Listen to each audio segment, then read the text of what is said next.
Okay, it's time to test your critical thinking. No placement test required. Today we ask, should students be grouped by what they know, not how many birthdays they've had?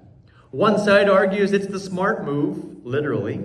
The other side says we should stick with the age-old system. So sharpen your wits and take your mental seats. This debate might just graduate with honors. Motion number 3. School classes should be grouped by ability instead of age. We have our affirmative team that are going to be arguing in favor of that motion. We have our negative team that are going to be arguing in opposition of that motion. Both teams, I want to let you know we're going to start with the affirmative side. Each side will have up to 3 minutes for your opening statement. Following those opening statements, I will go back and forth to each successive speaker. In between those speakers, you may, if you would like, respond to what you've just heard in the form of a rebuttal. You do not have to allow the other team to ask any questions or speak during your speech if you do not want to. That's entirely up to you. If you are all set, we'll go ahead and begin now. We're going to start introducing our topic and our group. Members of our group are Say, Rebecca, Itsuki, Callie, and Justin. Our topic will be about why school classes should be grouped by ability instead of age. I agree because if you were to put a student in a class that they already understand, they will most likely be a distraction to other students around them. My evidence to support this reason and to make my statement more clear from abilitygrouping.pdf. It points out that putting a less capable student in a class just because of their age will only make them more confused and lost throughout the year. But placing them by ability will cause them to learn better in ways they need, meaning that no matter how old you are or what age you were born, you should be put in a class that actually challenges you and will help you excel. Thank you very much to our affirmative side and their opening statements. Audience, you are free to clap after each of the individual speakers. We now move over to our negative side. You have 3 minutes for your opening statement, and your time begins now. Hello everyone, my name is Ali, and I will be fighting against the topic that kids should be grouped by ability and not age. Holding back, you will hear from all of my teams. Some reasons you will hear is holding back students can be very costly, making kids less likely to graduate, and even making kids feel discouraged. Sorting students by ability can have benefits, but also have some disadvantages, including the cost. If students are sorted by ability, it results in the kids staying at the same level. Imagine you're just a clueless kid, just sitting in class doing nothing. You take your own pace, or just waiting till school is over. You will never advance. This makes parents or other people waste a lot of money on school when it doesn't even help you. You can prevent this by sorting you into people of your own age. Because even if you do nothing, you will keep waking up until you eventually push you to do something. And eventually over time, you will learn at least something more than if you are just doing nothing in class the whole time. Thank you very much to the negative side. We go back over to the affirmative side. You have 90 seconds for your next speaker, and your 90 seconds begins now. Hello everyone, my name is Zane. Today I want to talk about changing how we put students in classes. I think it's better to group students by their ability, but not by their age. I really believe that when students are with others who have similar skills, they earn more better knowledge. Many studies show these specific reasons. When students are at the same level, they understand each other more easily. They can also compete in a group way, which helps them learn more. For example, the American Educational Association did a study. It shows that students in classes with others of the same ability got better scores in math and reading. It's easier to study when you're with friends who are at the same level of knowledge. Also, a study in the Journal of Educational Psychology said that students in these groups talk more in classes and help each other.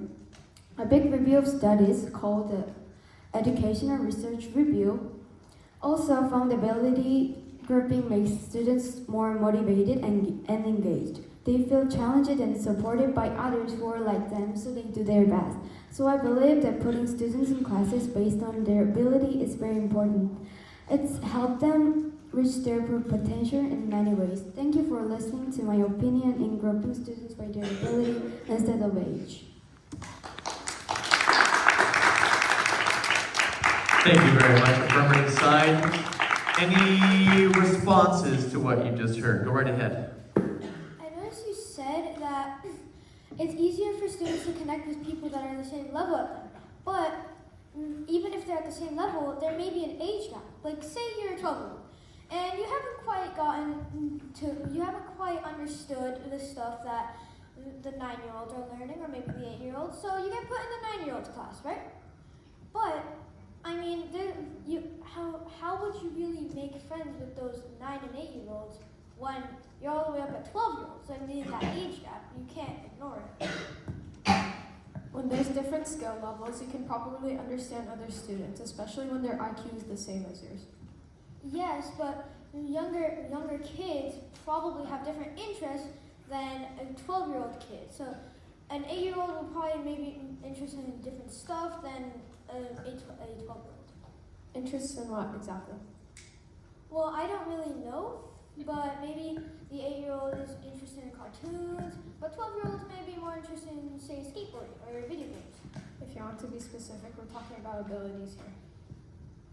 Yes, but not having many friends could make it so that they feel discouraged, and that could affect their learning. Thank you so much. Negative side, we'll go to your next speaker. You have 90 seconds and your time begins now. Hello, my name is Keon.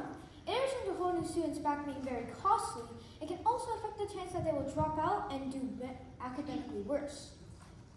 For example, on the website New Hampshire Bulletin, it is stated that a study in 2018 showed that the students that were held back dropped out of high school 60% more of the time than students that weren't, and were more similar to those who were held back. Also, a study by the man Dr.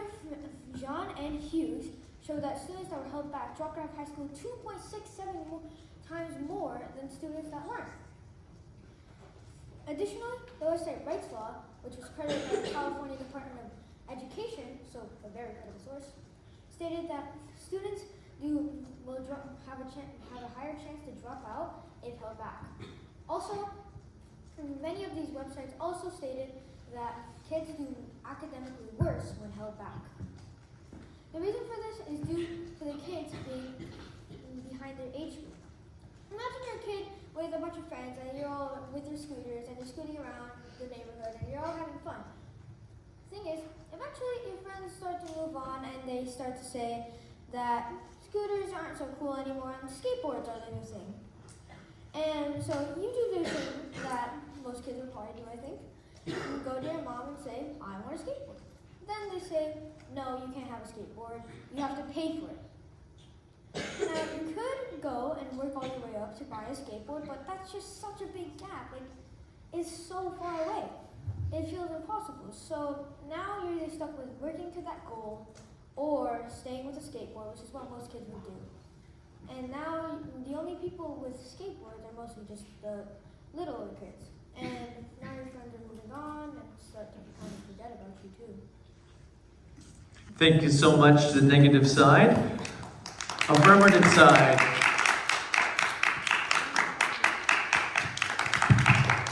Any replies or remarks? Any of you can speak at this time if you have any replies to what you've just heard before we hear from your next speaker. The fear of labeling students is understandable, but it's crucial to emphasize that grouping ability isn't by placing smart or dumb people in a class. It's by meeting students where they are academically. We're not talking about skateboards or their interests. We're saying that it's a better future if we group kids by their ability instead of age, especially since they understand that specific academic or material, they have to be in that specific class. And if they don't get friends, well, they have to work to get their friends. And if they don't like their interests, get new friends, get better friends. You don't have to like the same interests. No, thank you. You don't have to like the same interests that the other kids like. And it's more important about academic learning instead of making new friends and stuff like that. So we're talking about ability, not anything like, oh, we didn't find this new scooter in a store. I'm sorry, you can't get it because your friends are having skateboards at their house, so you can't have a skateboard too. Do you have any other rebuttal remarks? Okay, we'll go to our next speaker for the affirmative side. You have 90 seconds, and your 90 seconds begins now. Good morning, my name is Rebecca, and I'll be explaining why students should be placed in specific classes for their ability. Certain students are ready for higher and more advanced classes because they don't take their present class seriously, especially since they encountered everything in that specific grade. These students often finish assignments quickly, zone out during lessons, or even lose interest in school altogether. Not because they aren't intelligent or not capable, but because the material is too easy and repetitive.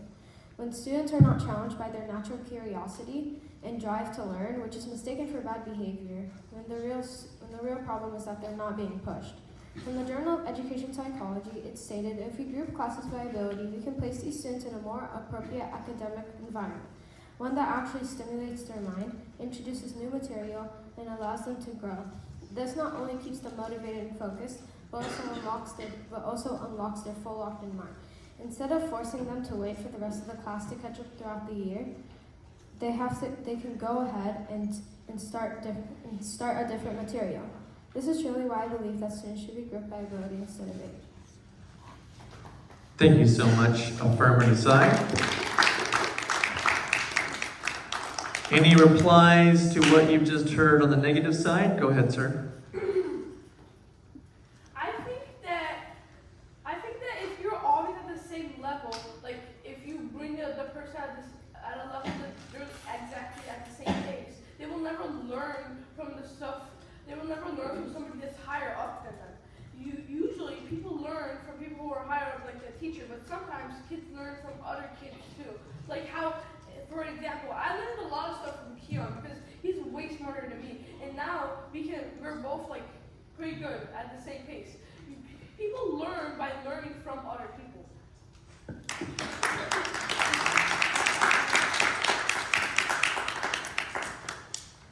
If you were to put a student with an older student, as an example, and they have the same type of like wavelength, they know the same thing, can't they be friends as well?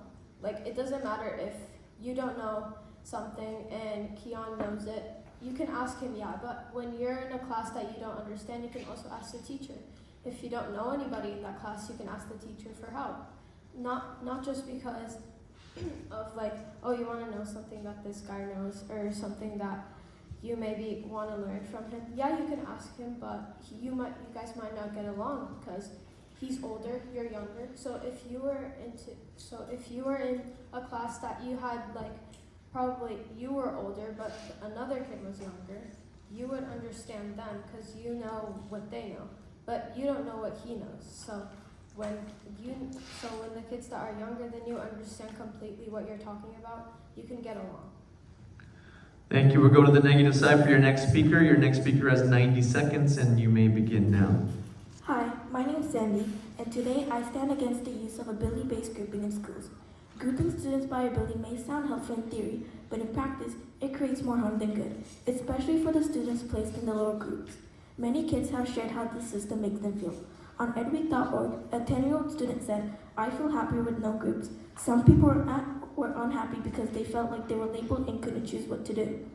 This shows that ability grouping can make students feel like they're not smart or good enough. Even worse, the system holds students back. Another student on edweek.org said, "In groups, you can't learn anything new because you sit with the people who know as much as you know." Think about that. If you're only surrounded by people who think like you, how can you grow or be challenged? We learn best when we're exposed to different perspectives. Thank you. Thank you. Negative side. Any responses to that from the affirmative side? Okay, then we'll go to your next speaker. You have 90 seconds, and your 90 seconds begins now. Hi, my name is Suki.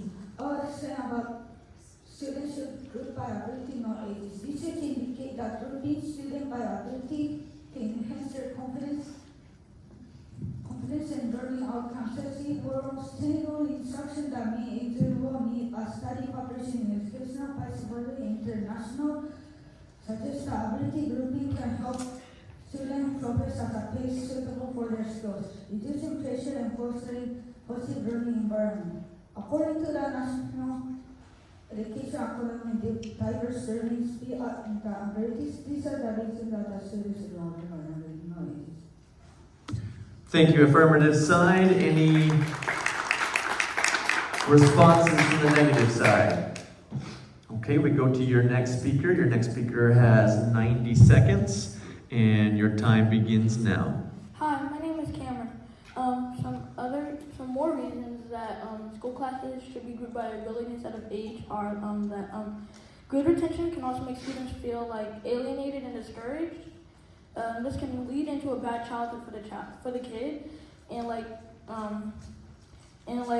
leaving them without any like friends, and like have bad childhood memories. And this can also lead into like them into how they interact with other people and think differently. This evidence was from the site New Hampshire Bulletin. But that's all, everyone. Thank you so much for the negative side. We go back to the affirmative side. Any replies to what you've just heard? Great, we move into our next speaker then. Your next speaker has 90 seconds and your time begins now. Hello, my name is Justin and I will explain to you why students should be placed in classes by ability instead of age. Students learn at different rates and have unique strengths and challenges, yet our education system often groups them slowly by age or grade, without considering individual learning needs. Grouping students by ability rather than age allows educators to fill the instruction more efficiently. Advanced learners can be challenged appropriately, while those who need more time to receive the support they require. This approach reduces frustration and helps ensure that all students are learning at a pace that suits them. By focusing on ability and creating a more inclusive and effective learning environment for everyone. Thank you for listening to my speech. Thank you. From the affirmative side. To the negative side, you can reply to that. Go right ahead. Yes, it might make lesson planning easier for the teacher, but it doesn't mean it's better for the students. When students are grouped by ability, the kids in lower groups often get less challenging work and less opportunities to grow. Instead of being supported, they get stuck. Yeah, but they can ask for help by a teacher. And when you do, that helps everyone. Okay, negative side, I know you have one less member than the affirmative side, so if you would like to use another 90 seconds for any additional information or just to make an additional argument, you have the 90 seconds. You may go ahead and begin. If all students are in the same pace and because they're all like at the same level and they all think the same because they're in the same ability group, how are you gonna grow and see how other people think too? How are you gonna know what's to come? How are you gonna think better than you used to? How are you gonna grow mentally as a human? Not even physically, like mentally. How are you gonna see what's coming? Thank you. Affirmative side, would you like to reply to that? Go ahead. People that are placed in an ability group that people are older than them, they already built up that mentality. But you're seeing stuff, but you're not seeing the different minds of other people. You're not seeing how they think. If you're not like in a group with your same age and other people are smarter or like a little lower than you can't really.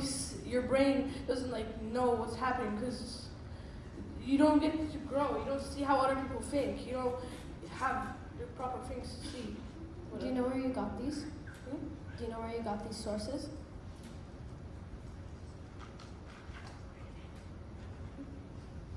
Myself? She's asking what you're just saying. Do you have sources to support what you're saying that the students will need to see others above or below them to grow?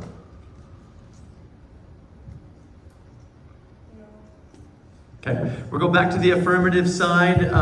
You have 90 seconds for your next and final speaker, and your time begins now. Hello, I'm Callie, and I will be talking about why students should be grouped by ability, not age. For example, if you put a student in a class that they already understand, they will most likely not obtain new knowledge. My resources are thebeangschool.com and the Thomas Forehand Institute. By putting a student in a class that they can already understand, the school is just wasting that child's time and knowledge. But by putting a child in a class that they understand the material, that child will likely stay more focused and retained. Another example is that if there's a child in kindergarten that is capable enough for second grade math, the teacher of the school should allow them in the second grade mathematics class and help them learn how to multiply other subjects that they can understand, instead of teaching them how to finger count, unless if they don't know it already, and keep their mind challenged. Thank you for listening to our community. More students should be grouped by ability, not age. This has been a wonderful experience listening to my group and others while hearing and listening to our opinions. Thank you so much to the affirmative side. Any responses from the negative side? Callie, what you said about the child paying attention, like when they pay attention, what if a child had autism or something? So then they can be put into a special ed class that they have more resources and more help from the teachers or other people. Great point, Callie, but what if there's no more spots in the autistic class? Then, well, I mean, then we could open another class. It depends on, what their IQ is. Because what I've seen by people at our school and by other schools, that some people with autism do have, they're not always at the same wavelength and have the same IQ. Some people with autism have different IQs and some are smarter because you don't know, because you can't see what's inside their minds. You can't really see, what they're, how they think and what they can do. But what if also the school didn't have enough money for funding another class? Then the school can always open up a fundraiser. I've seen, with our school, we've opened up a lot of fundraisers. With the Living Museum, we opened up a box to put cash and change into. Okay, yeah. Okay, on that note, we go to our closing statements now. Each side will have up to 2 minutes where you can use any final remarks you'd like to make to the crowd, to the other opposing side, or to some additional arguments. You do not have to allow the other side to speak if you don't want to, but your 2 minutes is your 2 minutes. Use it as you please, and your 2 minutes for the negative side begins now.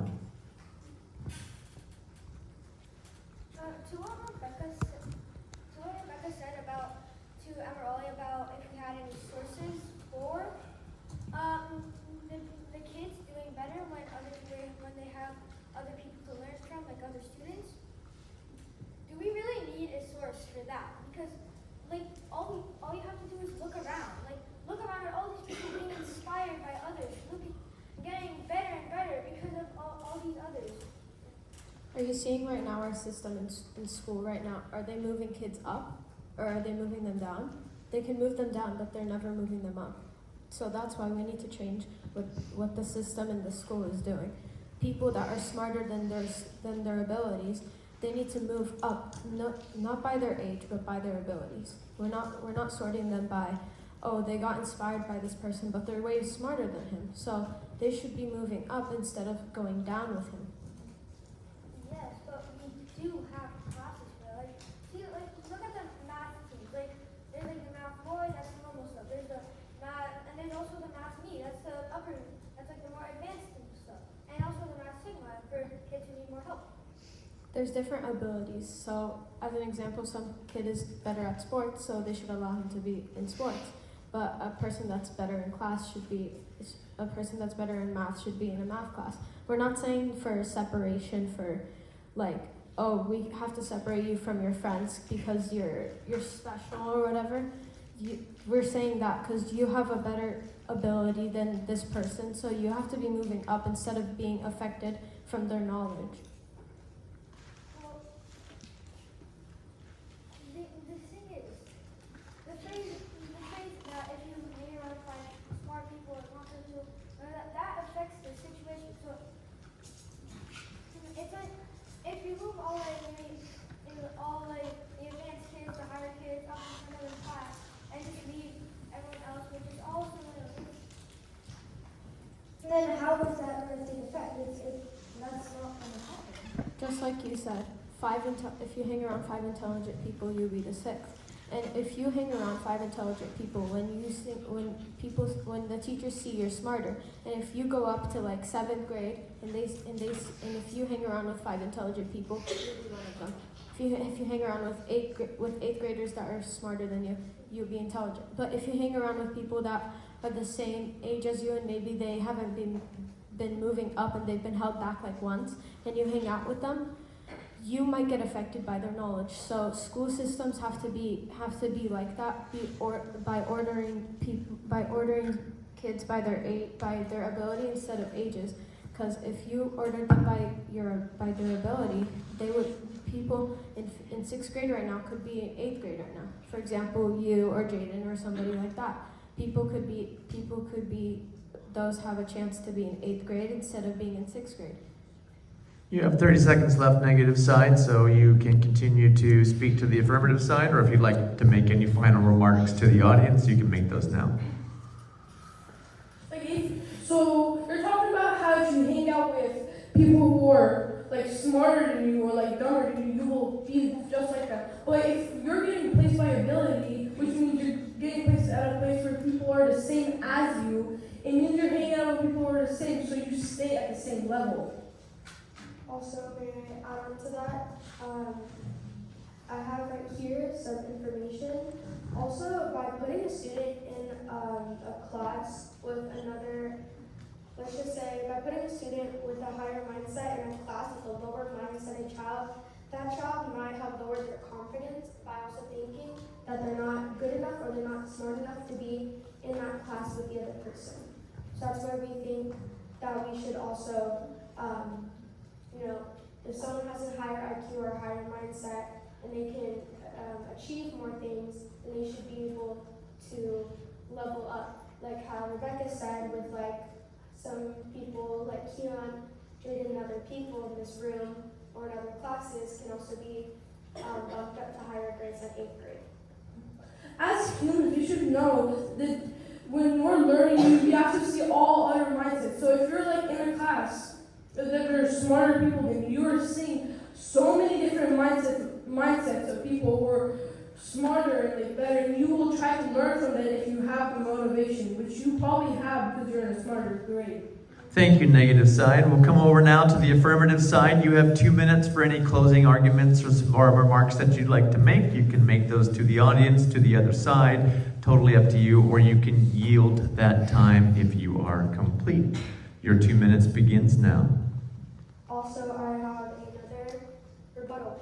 By grouping a child with kids of the same or similar learning abilities as them is helpful for learning and also can help them socialize, because it won't just be their specific age group. It can be different varieties, and those other varieties of ages can be older or younger. Like you could be an 11-year-old that's in a 8th grade math class because that's what you understand. And you can also be with someone who's younger than you, who's not, or you can be with someone who's older, like 14 or 15. So you can socialize more and create new friends with different age groups. Yeah, but what if you're in a lower grade, and just like how you guys said, if you're with dumber people, so if you're in a lower grade, you get dragged down to be lower again. Yes, but that is not like what we're arguing about. That's because of your ability. That is what your mindset is. Your mindset can be lower than other people. It's not, saying that like, oh, you're supposed to be in 8th grade, but you have an IQ of a spoon, so we're gonna keep you in kindergarten. That's not how it's gonna go.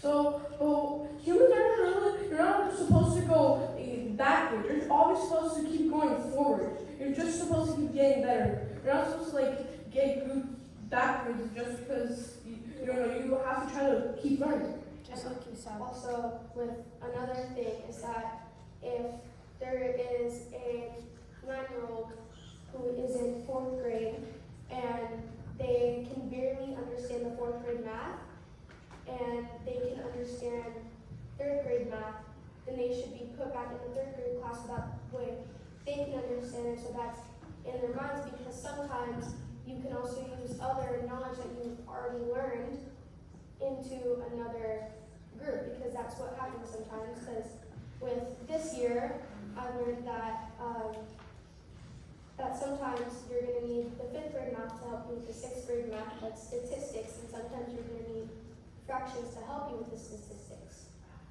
Yeah, that's what assistant teachers and teachers are for. They help you get better and they remind you and teach you of the stuff you need. I know, but with my personal experience, sometimes when I asked for help, they would only reread the question to me and look at me, and I would not have no idea what they were talking about and it wouldn't help. So that's just from my personal experience with that. Yeah. You have 30 seconds left, affirmative side. If there's any final remarks you'd like to make to this negative side or to the audience, this would be the time to do so. Yeah. All right, and I will pass you on to Rebecca. We're not labeling kids by smart or dumb. We're just telling you just to change the school system. We're saying people that have lower ability than others, if you want to call it dumb or smart, you can say, oh wait, this kid, Keon, he's the smartest guy in the class. For example, you're saying he's the smartest guy in the class, and he needs to be placed in 8th grade math. But they're saying, oh no, you can't place him in 8th grade class because he still needs to get his 7th grade math in, correct? But he already knows 7th grade math and he already knows 8th grade math. So, in your opinion, shouldn't he be placed up or should he just stay in 6th grade? That's what reviews are for. So if he goes to 8th grade, so he should stay in 6th grade because he has to review all that stuff before he goes to 8th and 7th grade. Like I said in my speech, that by keeping a child in a class that they can already understand and that they know what they know in that class, they should be bumped up to the mathematic class that they need to, or in any other school subject. And by just keeping them in the same class, even if they understand it, the school and the teachers, they're just wasting that child's time and knowledge when that child can be expressing him or her or themselves more by, bumping them up. They can express, what they like. Thank you so much. On that note, we'll close this out. Let's hear it for both sides, the affirmative and the negative.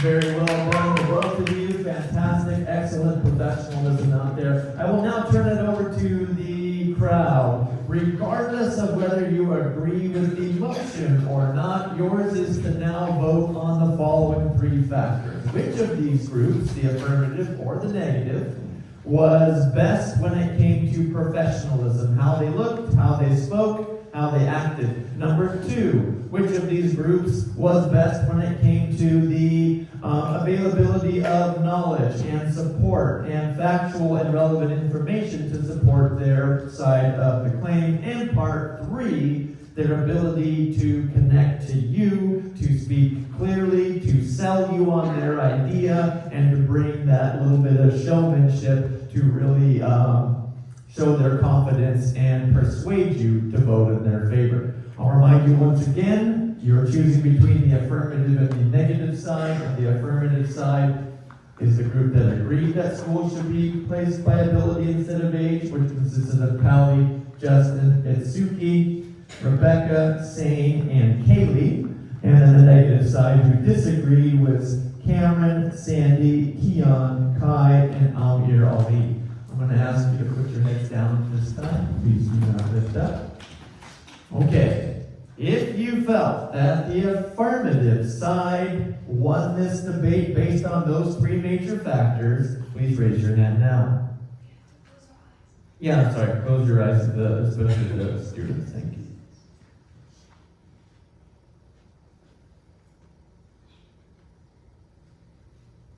Okay, place your hands down. If you felt that the negative side won this debate based off of those 3 major factors, please raise your hand now. Thank you very much. You put your hands down. All right, please raise your heads up. This is the 3rd and final debate, and I will let you know that this was the closest vote of all of the debate groups today. I believe that a difference of 3 votes kept one team from the other, which is a testament to just how well every single one of you did. You'll shake hands at the very end. I know you'd like to, but that's very nice of you. There can only be one winner of this debate, even though you both did fantastic jobs. And the winner of motion number 3, school classes should be grouped by ability instead of age. Put your hands together and congratulations to the negative side. Very well done. Excellent job. So close, so very good. Please stand up, take each other's hands, and come on down. Let's hear it once again for these fantastic debaters. They were amazing. And thank you all for coming out to support. This will be on our YouTube channel as well. So.